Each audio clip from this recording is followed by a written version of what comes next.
Shalom, selamat pagi. Puji Tuhan. Saudara yang kasih Tuhan, kiranya hari ini menjadi berlimpah sukacita kita dan dipenuhi dengan banyak kesaksian. Haleluya. Hari ini saya ditemani oleh cucu saya yang nomor 4, laki-laki. Dari tadi malam dia udah siapin bajunya, dia udah minta izin, papinya ada di Papua, maminya masih sama saya, nanti akhir bulan ini mereka pulang ke Papua. Kan masih belajar online, jadi saya minta tolong sejak Desember perpanjang. Saya nggak bangunin, dia bangun sendiri. Sarapan, mengikut opa. Saya merasa bahwa menyenangkan ya, bisa jalan sama generasi yang di bawahnya. Tapi yang paling penting saudara, kita sebagai orang percaya jangan hilang sukacita pada masa seperti ini. Dan jangan menjadi orang percaya yang suka nuntut, tahu flow aja. Saya orang yang selalu mau begitu. Saya sama Pak Willy kenal baik lah ya. Jadi kami bukan, saya tahu Pak Willy lah. Pak Willy dulu mau sekolah ke Jakarta, ada yang tahu mau kemana Bu?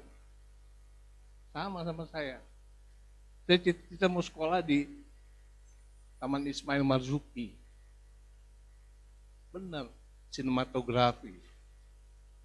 Cuma ya, pleset jadi hamba Tuhan. Saya jadi hamba Tuhan bukan karena pengangguran saudara. Mertua saya meninggal, nggak ada yang ngurus gereja, saya urus lama-lama saya yang masuk. Tapi saya lihat teman-teman saya yang seumur saya sekarang, biasa aja tuh. Waktu mereka lihat saya, mereka tanya, gua denger lu jadi pendeta dari Advent soalnya. Terus saya bilang, salah dengar. Saya nggak bangga sama masa lalu saya. Saya tamat SMA umur 20, untung tamat. Pindah 4 sekolah, 3 kota, baru tamat. Ya saudara udah tahu lah. Ya betul. Pengumuman hari Senin, hari Sabtu, sekolah masuk gereja, teman-teman nanya sama guru, Pak kita lulus nggak nih? Kan hari Senin diumumin. Kalau sinus lulus, kamu lulus semua. Jadi waktu mereka dengar saya jadi dosen, kami ketemu 2-3 tahun lalu, gue dengar lu jadi dosen. Saya pun bingung saudara, Tuhan bawa ke situ.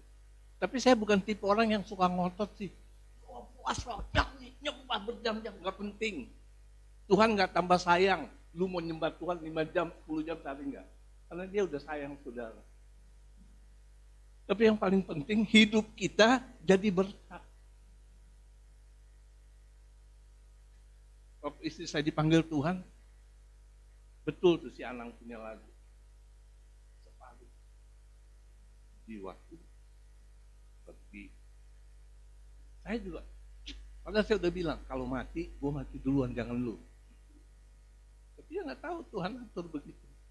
Dan yang saya bangganya, dia mati di tangan anak-anaknya yang perempuan 2 itu. Saya lagi ke dokter gigi, HP saya tinggalin, mereka telepon, sudah koma, masuk rumah sakit, go. Sudah. Semuanya buat kemuliaan Tuhan. Nah, saudara, pada masa pandemi seperti ini, jangan jadi orang Kristen yang followers. Tahu followers? Pengen ini, pengen, gitu pengen. Semua pengen. Kamu siapa? Tapi hidup kita, saudara, hidup kita harus dimulai dengan sikap hati kita benar dulu lah dengan firman Tuhan. Saya beli tema, saya beri judul, apa temanya tadi? Perhatikan firman. Amsal 16 ayat 10, mari kita buka. Berangkat dari situ. Nah saudara, Amsal 16 ayat 10, ini ayat emas buat saya, jadi saya hafal.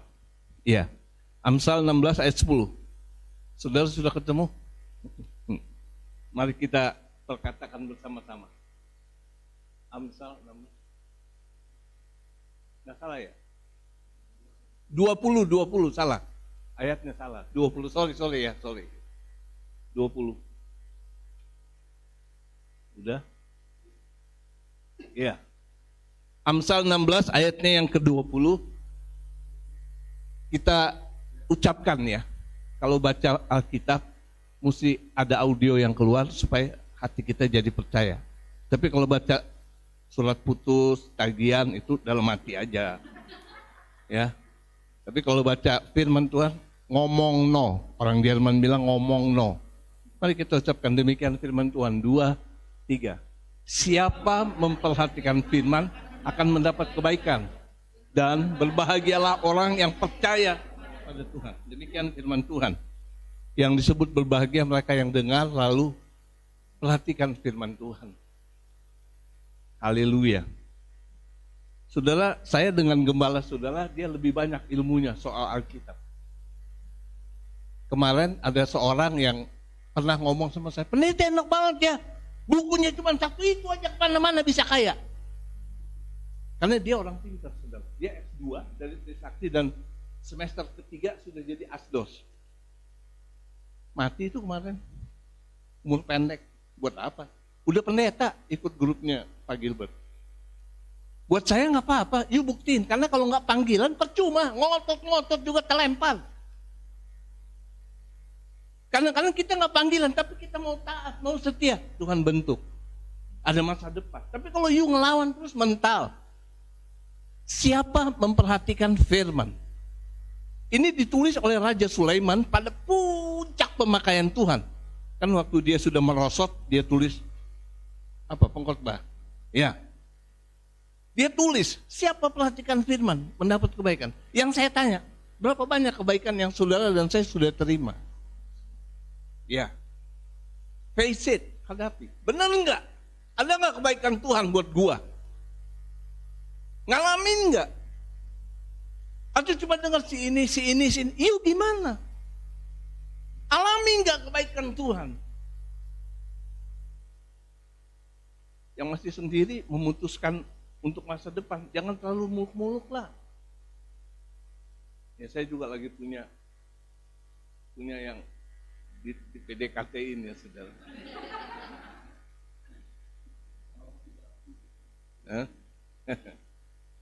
Orang Tunda, orang Tomohon. Oh iya, dia udah tahu.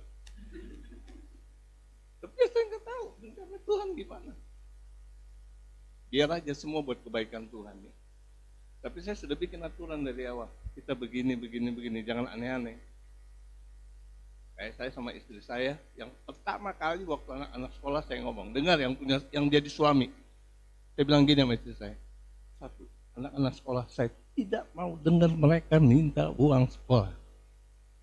Saya tanya anak-anak, uang sekolah mesti ditagih nggak? Kalau lu bilang iya, orang tua lu PA.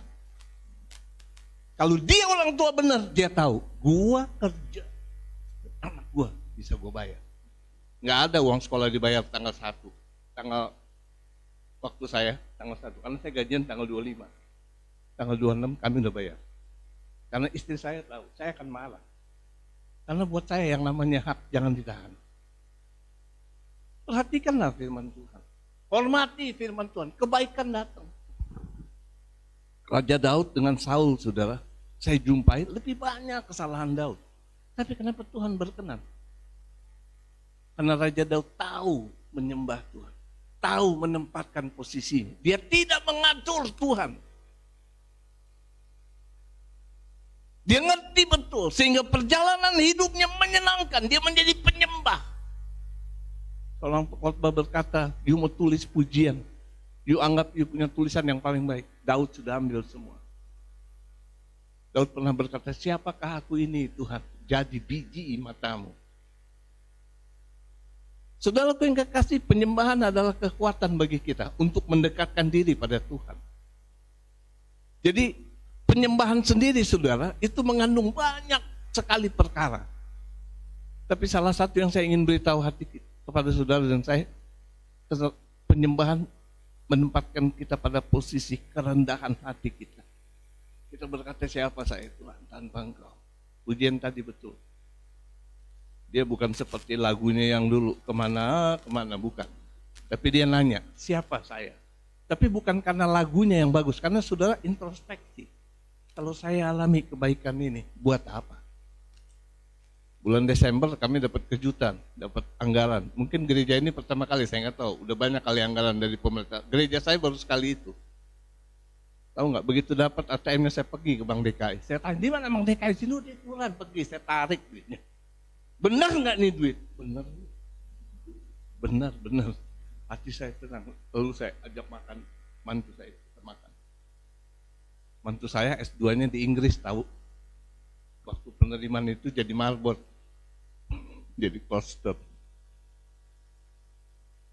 Saya mengucap syukur, saya bilang, Tuhan, pertama kali sekian puluh tahun melayani, saya dapat uang dari pemerintah jutaan. Senang-senang lah sepanjang Desember. Ya kalau punya duit ngapain? Gue mau gini. Norak lo. Habis sudah, habis. Bayar kontrakan 35 juta selesai. Kurang lagi. Pastori kan mesti dibayar. Tapi bagi saya nggak apa-apa, hidup kayak gitu kok. Tapi kalau saudara memperhatikan firman Tuhan, kebaikan mesti datang. Nggak ada yang lain. Halo yang masih sendiri, jangan nekat kalau cari temennya. Jangan nekat. Pakai doa, tadi teman pakai doa, buka mata, buka hati, pasang telinga. Untuk apa? Untuk ngalamin kebaikan Tuhan. Nah, saudara yang dikasih Tuhan, coba kita kutip satu ayat dulu dari Mazmur ya. Dari Wahyu, Demikian firman Tuhan. Wahyu pasalnya yang ke-14. Ada hal yang singkat dari kitab Wahyu ini. Ini yang saudara baca ini, saudara, kitab yang terakhir. Lalu ditulisnya begini, saudara, 14 ayatnya yang ke-12. Yang penting di sini ialah ketekunan orang-orang kudus yang menuruti perintah Allah dan iman kepada Yesus. Ada yang penting, bro. Bukan soal kelimpahan. Kelimpahan Tuhan bisa kasih. Jemaat saya nggak tamat S1, masuk kerja di bagian IT perusahaan besar. Di hire oleh Headhunter, perusahaan yang cari-cari orang. Semua dilewatin terakhir sama owner. Waktu berhadapan sama owner buka, dia punya CV, owner panggil, hey, kan gue minta S1, ini cuma SMA. Orangnya bilang, Bapak tanya aja dulu, nanti kalau nggak cocok kita ganti. Banyak Pak calonnya. Ngobrol 10 menit, 15 menit. Gue suka nih orang, oke. Sampai hari ini dia kerja di perusahaan itu. Cuma tamat SMA, gajinya belasan juta. Hello, kok Bapak tahu? Kan dia bayar puluhan. Oh, jelas dong, gembala ya kan. Yang jadi masalah, saudara, waktu dia cerita, saya yang bingung gitu. Hebatnya Tuhan. Ajaib Tuhan, dia bela orang percaya. Bukan cuma doanya, enggak. Tapi ada kesaksian dalam hidupnya. Tuhan bela. Jadi kita jadi orang percaya jangan cuma senangnya di gereja, jagonya di gereja. Ini mah jago kandang. Pergi ke pasar. Pergi ke akar rumput, pergi. Hidup you jadi berkat nggak di sana? Itu persoalan bagi kita. Itu masalah bagi kita. Ayat ini berkata, ada yang penting di sini. Ini kitab Wahyu loh, dikit lagi habis nih, nggak ada lagi firman Tuhan. Yang penting di sini ialah ketekunan orang-orang kudus. Salah satu hal yang penting bagi orang kudus, tekun. Tekun belum tentu pintar, Pak. Tapi orang yang never give up. Pokoknya datang aja, ibadah datang aja. Prioritas.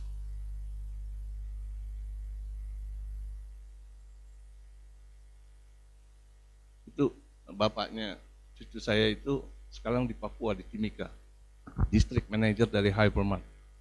Ada 10 toko sama beberapa toko. Tadinya cuma kepala toko, 1 toko.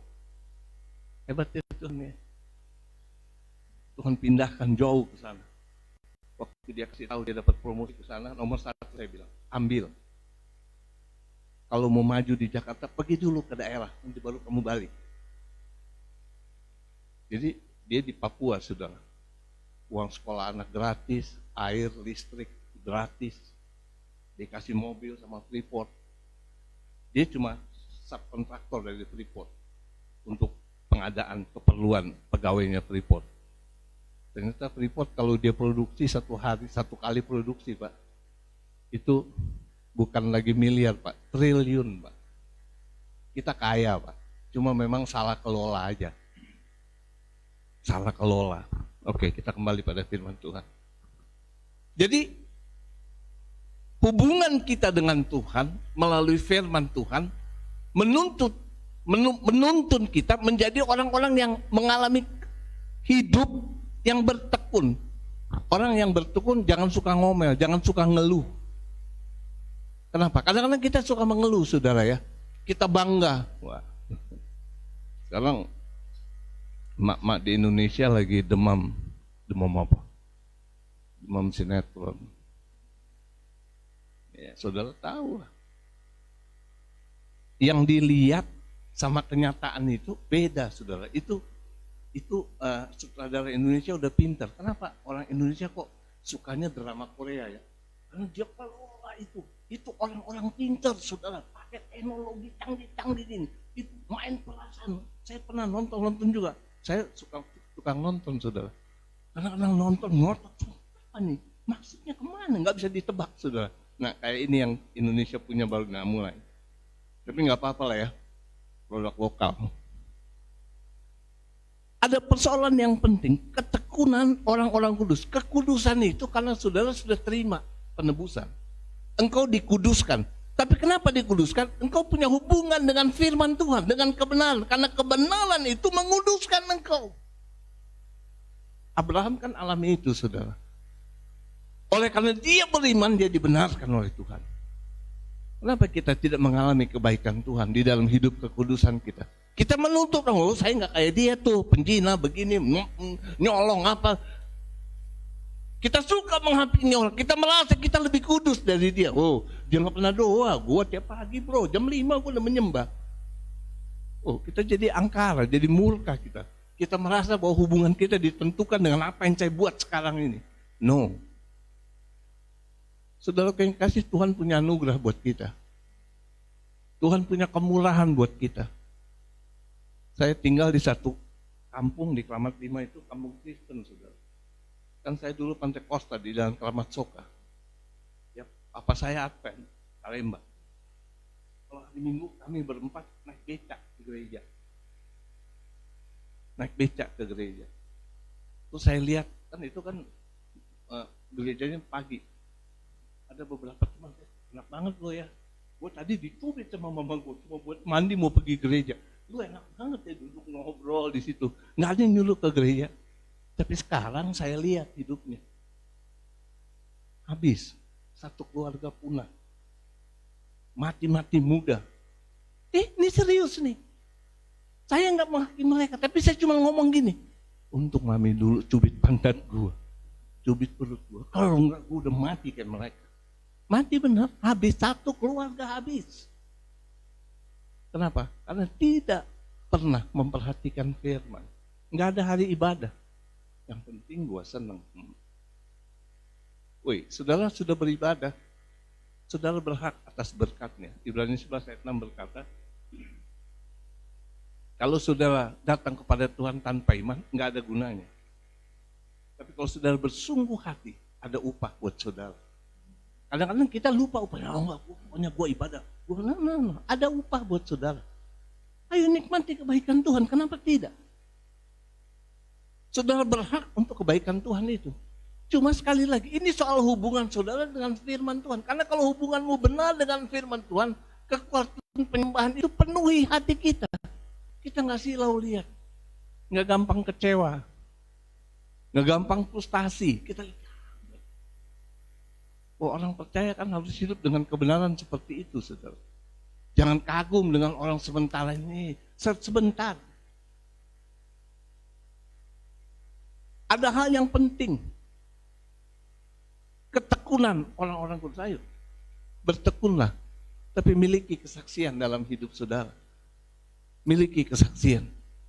Petrus nggak bisa ngomong apa-apa. Mestinya Petrus dibuang sama Yesus. Tapi waktu murid-murid, waktu perempuan-perempuan itu datang ketemu Yesus, Yesus bilang, pulang. Yuk, kabarin sama saudara-saudara kita, apa yang kamu lihat. Juga kepada Petrus, ada pesan khusus buat Petrus. Istimewa juga nih manusia. Petrus yang menyangkal Yesus 3 kali. Tapi kasih Tuhan itu luar biasa. Tuhan berpesan kepada perempuan-perempuan yang datangin dia di kubur. Kasih tahu apa yang kamu lihat sama murid-murid yang lain, terutama Petrus. Saudara, engkau istimewa di hadapan Tuhan. Enggak usah cari-cari muka dengan Tuhan. Jangan jadi orang yang cari perhatian, bukan. Di mimbar ini bukan wilayah kita untuk tampil, untuk kelihatan rohani, enggak lah. Enggak usah tipe kayak begitu. Di sinode Pak Willy udah tahu, kalau saya bagiannya, kalau acara-acara pasti keamanan. Saya nggak bisa diem duduk, saya keliling. Yang terlambat saya atur, ayo silakan, saya liatin barang yang hilang. Kemarin kita ulang tahun 30 tahun, saya orang GKSI terakhir yang tinggalkan gedung. Udah mau tutup, semua bunga udah diantar, saya atur, baru saya tinggalin. Saya nggak minta upah dari sini, gua udah berjasa, nggak perlu. Saya lakukan ini karena saya punya tanggung jawab. Bukan sama manusia ini, sama Tuhan lah. Apalagi kan waktu itu dapat upah ya Pak Willy. Makin setia saya. Ya jujur aja. Orang dibilang yang panggil saya ketua sinode, Panus dipanggil ibu itu. Saya kaget. Nih, kenapa begini nih? Enak banget ya. Oh makin setia. Kadang-kadang kan berkat bisa jadi kutuk buat kita. Halo? Betul ya? Bisa jadi kutuk, jadi sombong. Jadi orang yang gak bisa diatur, menjadi serba tahu, ngerasa kayak yang paling, kita orang percaya loh, jangan kayak gitu hidupnya. Ketekunan orang-orang kudus harus hidup di dalam kebenaran yang menuntun saudara untuk menjadi berkat. Saya tidak terlalu ini dengan Petrus, tapi saya hormati Petrus punya cara, emosinya tuh tinggi. Tapi waktu dia berhadapan sama Yesus yang terakhir, sebelum Yesus terangkat. Yesus mengajar, lalu dia ngomong, Petrus, apakah kamu mengasihi aku? Baca sendiri di rumah, penuh dengan tangisan. Pesan Yesus, jadikan sekalian bangsa murid. Kalau saya nggak salah, menurut sejarah, Eropa itu air mata Petrus, sampai Injil menyebar di sana.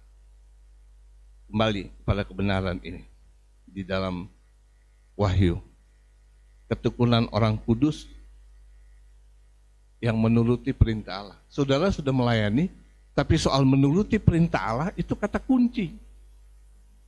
Tetap mesti patuh, ada kerendahan hati, ada penundukan diri pada otoritas, mengerti Tuhan punya rencana, nggak merebut hak orang. Nggak jadi orang yang selalu no. Kita tahu posisi kita. Firman Tuhan ini, saudaraku yang kekasih, sudah teruji. Ada 365 kali kata, jangan takut di dalam Alkitab. Waktu saya dapat itu, saya teringat, dalam 1 tahun ada 365 hari. Jadi setiap hari engkau tidak takut karena ada tangan Tuhan. Jangan nanya, besok makan apa? Angin juga bisa dimakan kok. Saya kalau nanti cucu saya sama anak saya udah berangkat, sendiri di rumah. Nggak enak saudara sendiri. Butuh juga yang ngomelin ya. Tapi saya belajar untuk nikmati aja lah, nikmati aja. Saya nggak nuntut, nggak keki. Anak saya yang besar telepon, papa udah makan? Nggak usah nanya-nanya, udah makan. Gue udah tua, kalau gue mau makan, gue makan. Kalau kamu ditanya cowok, kamu udah makan belum? Dia bangga banget ya. Kalau udah tua kayak saya ditanya udah makan, kayak kita anak kecil aja, udah makan banget, tanya-tanya terus. Nggak kayak gitulah ya. Kembali pada kebenaran ini, turuti perintah Allah. Firman Tuhan bukan untuk menundukkan orang. Saudara yang di mimbar sini bukan merasa paling tahu, bisa nyuruhnya. No. Apalagi hamba Tuhan yang muda, menggurui. Saya lihat di WA, wah masih muda. Tahu loh. Cuma saya tipenya, biarlah. Mau lihat buktinya, buahnya, gimana pelayanan ini. Tapi kita bersyukur loh, banyak hamba Tuhan kita yang muda militan di daerah. Hebat mereka, dipakai Tuhan. Dan saya percaya, itu dia mengembangkan diri dengan firman. Dia dekat, dia akrab, dia memperhatikan. Maka kebaikan datang sama dia. Kebaikan datang. Saya kan ibadah di Hotel Pak Dede. Sampai hari ini tutup belum, nggak buka-buka. Ada kita itu, alat itu apa namanya? Gini nih, speaker aktif di dalam. Harga 10 juta. Nggak bisa diambil. Nggak tahu mau telepon siapa, satpam bilang nggak bisa masuk Pak. Pokoknya kalau nggak ini pengerti itu, aduh, 2 bulan tulang ulus nggak bisa keluar itu alat. Tapi nggak apa-apa, semua untuk kebaikan Tuhan lah ya. Nggak usah ngotot, kasih biar aja. Pasti Tuhan punya rencana. Kalau kita mau bertekun, kalau kita mau hidup di dalam kebenaran, dan saya percaya saudara, ayat ini benar. Orang yang menuruti perintah Allah. Ada satu manusia pernah menentang Tuhan. Namanya Musa. Waktu Tuhan bilang, udah Musa kamu keluar, bawa bangsa ini, aku akan bimbing engkau. Musa bisa ngomong gini sama Tuhan, kalau engkau tidak beserta kami, enggak usah dulu kami pergi. Tadi sendiri ayatnya tanya sama gembala saudara. Saya waktu baca ayat itu saudara, saya kaget-kaget. Musa katanya manusia yang lembut hatinya di bumi ini. Tapi sekali ini dia bisa ngotot sama Tuhan. Dia bisa berdebat, dia bilang kalau enggak kamu ikut sama kami, enggak usah nyuruh-nyuruh gua pergi. Berani banget loh. Tapi ini soal hubungan saudara. Musa punya pendirian. Kalau suruh saya pimpin bangsa yang banyak ini, yang engkau pilih ini, maka engkau harus bersama dengan kami. Dia minta konfirmasi, Tuhan beserta dengan dia. Tuhan berubah. Oke, aku beserta kamu kok Musa. Nanti ada tiang awan, tiang api, semua Tuhan kasih tahu. Waktu saya baca itu, ini hasil hubungannya. Ini ditulis, dia menuruti perintah Allah. Tapi ini bukan kata penentangan. Tapi dia kasih tahu. Kami butuh konfirmasi bahwa engkau beserta dengan kami. Dan Tuhan berubah, Tuhan beserta dengan dia. Kalau Tuhan berkenan atas keputusanmu, ada konfirmasi kok dari Tuhan. Enggak bercandaan Tuhan. Apapun, pelayanan pun seperti itu. Saya kalau terima pelayanan, saudara bukan enggak doa. Saya punya doa, saudara. Saya minta konfirmasi Tuhan. Begitu dikasih tahu, saya langsung hubungin saya punya pengertian. Tuh, ini. Ya ambil deh, nanti kami atur. Ini konfirmasi jalan. Karena sebagai gembala, saya tidak tampil sendiri. Ada saya sebutnya pengerja, saudara. Pengerja saya itu ada 10 sampai 11 orang. Tiap Jumat jam 10 malam kami doa. Sampai jam 12, setengah 1 baru ada makan malam, ada sharing. Kok malam banget Pak jam 10. Mereka kerja bro. Mereka pulang ke rumah hari Friday itu kan panjang. Mereka bergumul yang kuat jam 10 ke pastor, kita doa bareng. Puji Tuhan bertahan sampai hari ini. Dan yang ajaib, hidup mereka juga dipelihara Tuhan.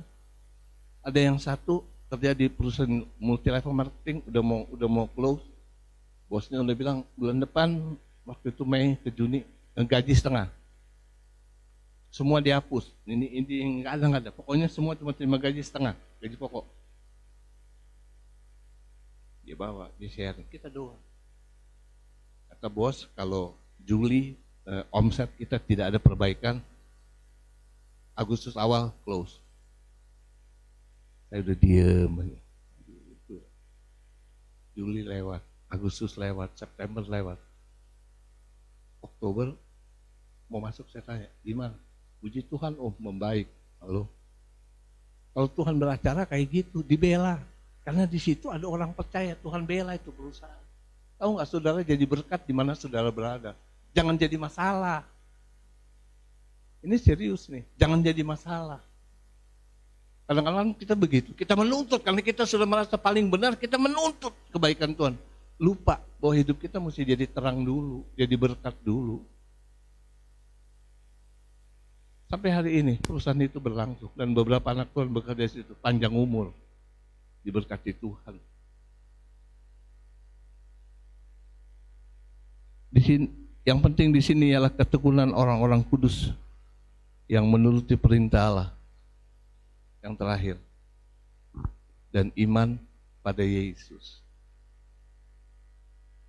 Tadi pagi saya ikut ibadah di RTTI, Aniko, letakkan tangan di dada. Cucu saya lihat. Kenapa? Saya mau berhubungan dengan Tuhan. Kepatuhan itu kata kunci.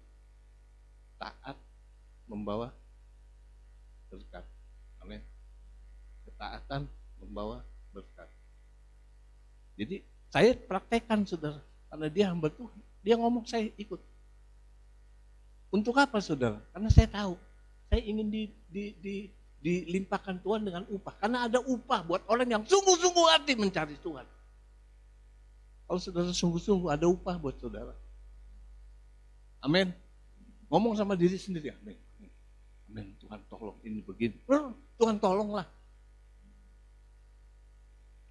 Iman kepada Yesus bukan sekedar saudara yang kekasih di dalam penyembahan. Tetapi pada masa sulit pun Tuhan bisa menolong saudara dari persoalan. Jadi ada persoalan, saudara di situ Tuhan tolong. Tapi Tuhan juga bisa menolong saudara melalui persoalan. Jadi lewat persoalan ini saudara terbuka, oh rupanya begini, oh begini ya, melalui persoalan. Seringkali itu hal yang kita harus pahami. Enggak seperti pemuda ini. Mati dia. Jalan-jalan dia, dibawa rohnya katanya. Udah jelas dia lihat, oh ini neraka. Waktu dia masuk di neraka dia lihat, oh kok enak di neraka ya. Ada kafe, ada bar, ada segala macam ada. Oh neraka kayak gini ya, enak ya. Oh ya sudah, tahu-tahu ada perintah. Balik, kamu belum boleh mati sekarang. Hidup dia. Habis koma, terus bangkit. Terus dia pikir, oh neraka enak. Dia bikin seenaknya. Hidupnya mati lagi. Dia masuk neraka, begitu dia antar ke pintu neraka, nangis dia jerit-jerit. Kalau dia dengar, woi ada tangisan, ada malaikat. Dia bilang, ini malaikat yang waktu itu ketemu saya di neraka. Dia tanya sama malaikat, kenapa neraka kayak gini? Waktu itu saya ketemu kamu neraka gak kayak gini. Seremnya biasa aja. Kan ditanya, kapan dia? Oh waktu itu lagi promo. Saya baca ini pasti orang pintar yang nulis cerita ini.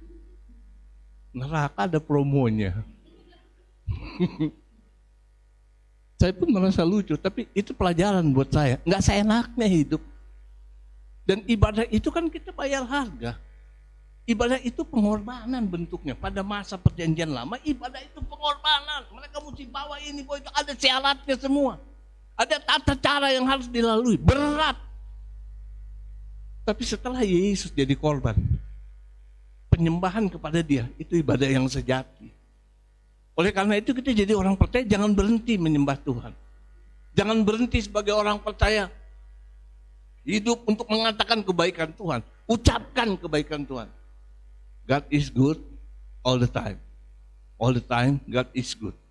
Siapa dia? Waymaker, miracle worker, promise keeper, light in the darkness. Siapa? Dia adalah jalan. Dia pembuat mujizat. Dia terang di dalam kegelapan. Mau apa lagi? Sebagai orang percaya kita hidup pada masa yang memang sulit, tapi jangan biarkan kesulitan yang mendoktrin dan membuat saudara bertindak atas dasar kesulitan, jangan. Tapi engkau ada iman, pasti Tuhan bisa tolong. Pasti ada jalan keluar. Ada lagu tempo hari, He will make a way if there seems to be no way. Dia bisa buka jalan sekalipun gak ada jalan. Tapi tergantung dari hubungan saudara dan saya dengan Tuhan. Kata terakhir dari Amsal tadi, dan berbahagialah orang yang percaya kepada Tuhan. Kapan saudara disebut berbahagia? Waktu menikah. Selamat berbahagia. Itu kata-kata yang paling keliru. Kalau lagi pernikahan, dulu habis ini, lu menderita, lu beda pendapat, lu berkelahi, lu mikirin kontrak, lu berkelahi. Kan mestinya itu yang kita ucapkan. Jadi lu siapin diri, lu hadapin tuh lu punya. Bener nggak? Bukan selamat berbahagia.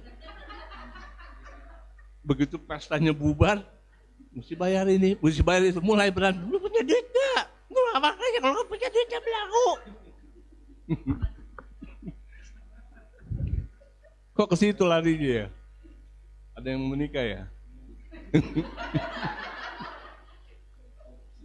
Jangan dikejar rasa bersalah ya.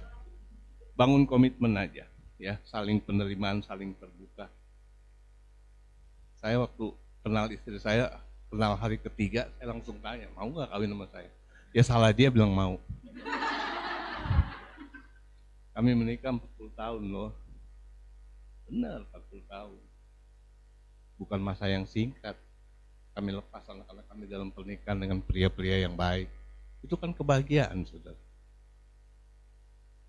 Jadi saya merasa bahwa dalam kebodohan saya, kalau berpihak pada Tuhan, ada kebaikan. Pasti datang pembelaan. Saya nggak ngerti persoalan saudara. Ada tanda tanya besar di hati saudara. Itu masalah saudara, bukan masalah Tuhan. Tapi waktu engkau mempercayai kebenaran, pertolongan pasti datang buat kita semua. Kiranya firman Tuhan ini boleh meneguhkan hati kita untuk terus bergerak dalam bimbingan Tuhan. Tuhan menolong kita semua.